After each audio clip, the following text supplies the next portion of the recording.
Tyranitar cannot survive being born in stable ground. If the earth is too calm, its young do not develop correctly. If it is too violent, they die before they hatch. This species requires a narrow band of geological chaos to exist at all. Constant tremors, fractured stone, pressure that reshapes bone before bone is finished forming. Tyranitar is what emerges when an organism evolves inside fault zones instead of avoiding them. A creature forged by instability, sustained by the slow digestion of stone, and built to dominate terrain most life cannot survive. To understand how such a titan exists, you have to begin in the fractured nurseries where only correctly stressed bodies ever make it out alive. Tyranitar does not begin life in safety. Its eggs are deposited in erosion-scarred plateaus and along active fault margins, regions where tremors ripple through the substrate without warning. These fractured geological zones serve as proving grounds. Constant low-level instability creates a filtering mechanism that eliminates weaker juveniles before they ever emerge. The eggs themselves are encased innate in reshaped shells that absorb minor vibrations, but only to a threshold. Excessive seismic activity cracks them prematurely. Eggs deposited in overly stable terrain produce larvae unable to develop proper stress responses in later life. This narrow window of acceptable instability defines where the species can reproduce at all. Females select deposition sites by pressing their bodies against rock faces, detecting micro-tremors through specialized sensory pits along their underbellies. They seek zones of intermediate activity where the earth shifts often enough to condition offspring, but not so violently as to destroy them. It is a brutal calculus. Only clutches placed in precisely calibrated danger will yield viable young. And even then, most will not live long enough to move. Upon hatching, Larvitar are small, pale, and almost entirely immobile. Their limbs are underdeveloped, their exoskeleton soft. They cannot flee predators, they cannot hunt. What they can do is anchor themselves into stable pockets of compacted stone using their oversized claws, wedging their bodies into crevices where vibration dissipates before reaching lethal amplitude. This substrate dependence defines their first weeks of life. A juvenile separated from stable ground, exposed to direct tremor propagation, will suffer internal hemorrhaging as its undeveloped organs cannot withstand the oscillation.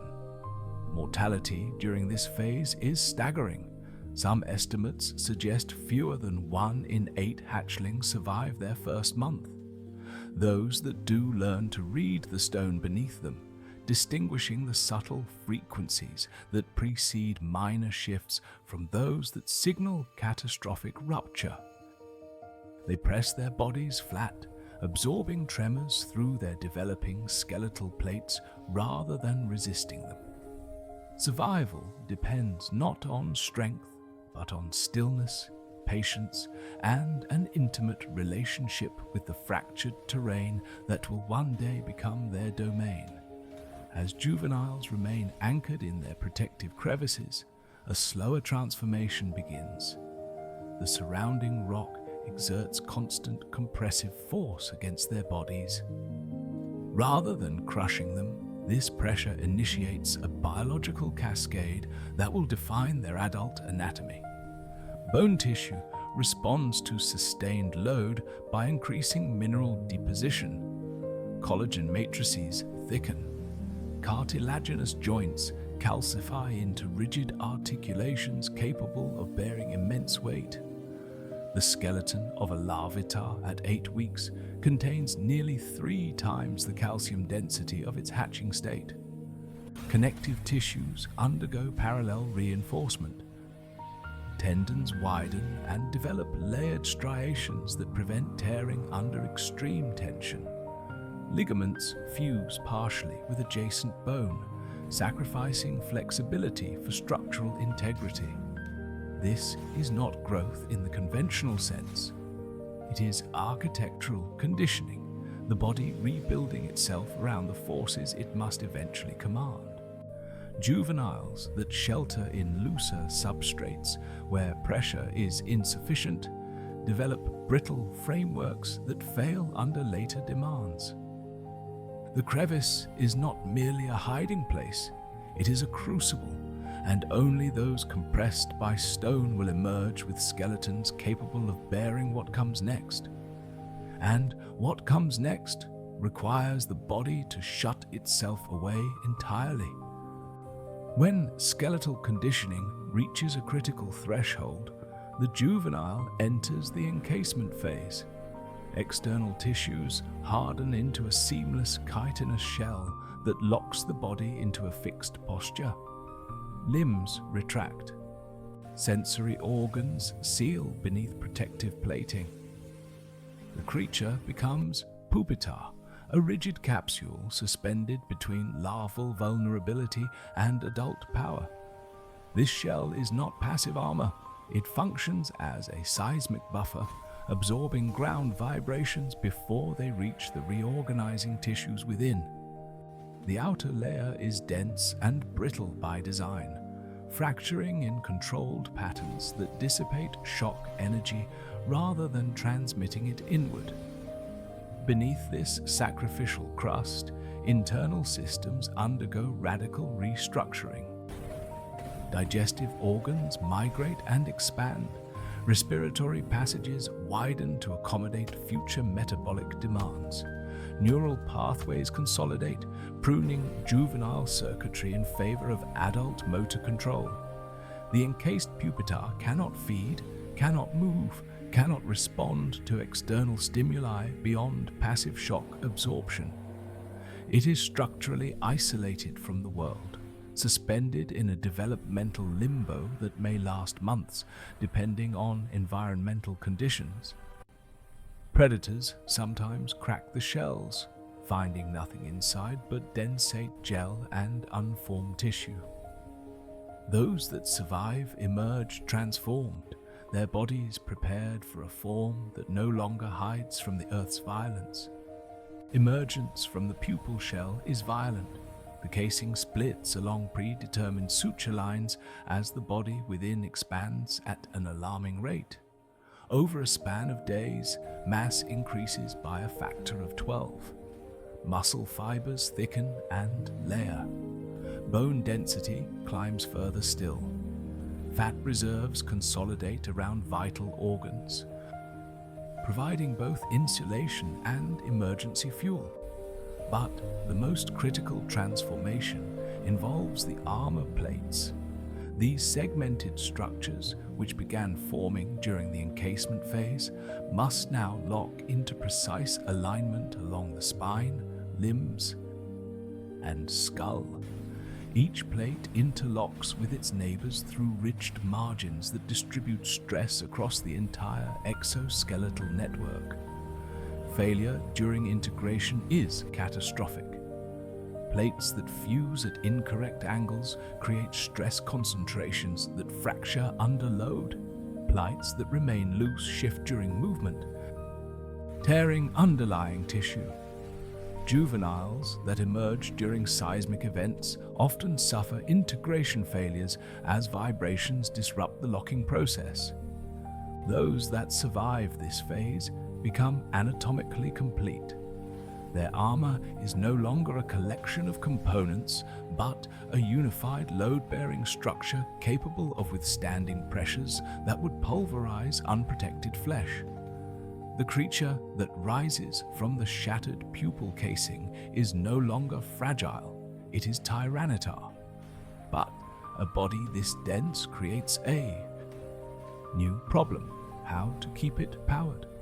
Adult physiology is anchored to a metabolic system unlike any other terrestrial megafauna. Tyranitar consumes stone. Its digestive tract is lined with specialized grinding surfaces and acid-secreting glands capable of breaking itandite mineral matrices into absorbable compounds. Iron, calcium, magnesium, and silicon are extracted and incorporated directly into skeletal and armor maintenance. This mineral-based metabolism operates slowly. A single feeding session may require days of internal processing before energy becomes available. The creature cannot surge into bursts of activity like predators that rely on glucose. Instead, it maintains a constant baseline of power output, a steady burn that sustains its immense mass without fluctuation. This metabolic lock shapes every aspect of adult behavior. Tyranitar does not chase prey. It does not sprint. It moves with deliberate, measured force because its energy system cannot support anything else. What it sacrifices in agility, it gains in endurance. A fully fed adult can remain active for weeks without additional intake, its body steadily converting stored mineral reserves into the mechanical work required to patrol, defend, and dominate its fractured domain. But moving a living mountain across broken earth is its own form of survival test. Movement across fractured landscapes requires more than strength. It demands precision. Tyranitar has evolved a locomotor system optimized for terrain that cannot support careless footfalls. Its gait is wide and low, distributing mass across a broad base that minimizes point loading on unstable surfaces. Each step lands flat, compressing substrate gradually rather than striking with concentrated impact. Postural control originates in a thickened spinal column that limits lateral flexion while permitting subtle adjustments in weight distribution. When crossing active fault margins or loose scree fields, the creature shifts its center of mass continuously, anticipating substrate failure before it occurs. Sensory feedback from pressure-sensitive pads on the feet allows real-time calibration of force application. This controlled locomotion prevents the cascade failures that would trap or injure less adapted species. A careless step on compromised ground triggers collapse. Tyranitar does not take careless steps. It reads the terrain through vibration and pressure, placing each foot where the stone will hold, advancing across landscapes that would swallow lesser creatures whole. The earth may be unstable, but the titan walking upon it is not. Adults require vast territories to sustain their mineral-based metabolism. A single Tyranitar may claim a range spanning dozens of square kilometers of fractured terrain, patrolling its boundaries not through constant movement, but through seismic announcement. By striking the ground with concentrated force, the creature generates low-frequency vibrations that propagate through bedrock for considerable distances. These signals serve dual purposes. They function as early warning systems, returning echoes that reveal the presence of intruders or shifting geological structures. They also function as deterrents, broadcasting the resident's size and location to any potential rivals within detection range. Competitors that sense these vibrations rarely approach. The energy required to displace an established adult exceeds what most challengers can sustain, and the signals themselves communicate precisely how formidable the resident is. Territorial boundaries are thus maintained through presence rather than conflict. The earth itself carries the message. Those that ignore it, that cross into claimed ground despite the warnings, will find the source of those vibrations waiting, immovable and utterly unafraid. Reproduction is timed to geological conditions rather than seasons. Adults initiate breeding only during periods of relative seismic calm, when fault activity drops below thresholds that would threaten developing eggs and soft-bodied hatchlings. Females assess stability through weeks of ground monitoring before committing to egg deposition. Clutch sizes are small, rarely exceeding 4 eggs, reflecting the immense energetic investment each offspring represents. Hatchlings emerge with rudimentary armor precursors already visible beneath their skin, mineral deposits that will eventually harden into protective plates. This early onset of armor development is essential. Juveniles that hatch without visible precursors rarely survive long enough to reach the encasement phase. The species has evolved to front-load structural investment, ensuring that even the youngest individuals possess some capacity to withstand the pressures of their birthplace. Parental care is minimal once eggs are deposited. The fractured earth itself will determine which offspring endure, and entire landscapes will later depend on the few that do. In the broken terrain it inhabits, Tyranitar is more than apex predator. It is a geological agent. Its constant movement across unstable ground compacts loose substrate, redistributing stress in ways that prevent larger-scale collapse. Feeding excavations open drainage channels that reduce water accumulation and the erosion it causes. Territorial vibrations settle fractured rock into more stable configurations. Remove Tyranitar from these landscapes and deterioration accelerates. Slopes that held for decades begin to slide. Fault margins widen. Erosion carves deeper into exposed stone. The creature that seems to embody destruction is, in truth, a force of preservation. It does not merely survive in the fractured Badlands. It holds them together, a living anchor in a world that would otherwise crumble.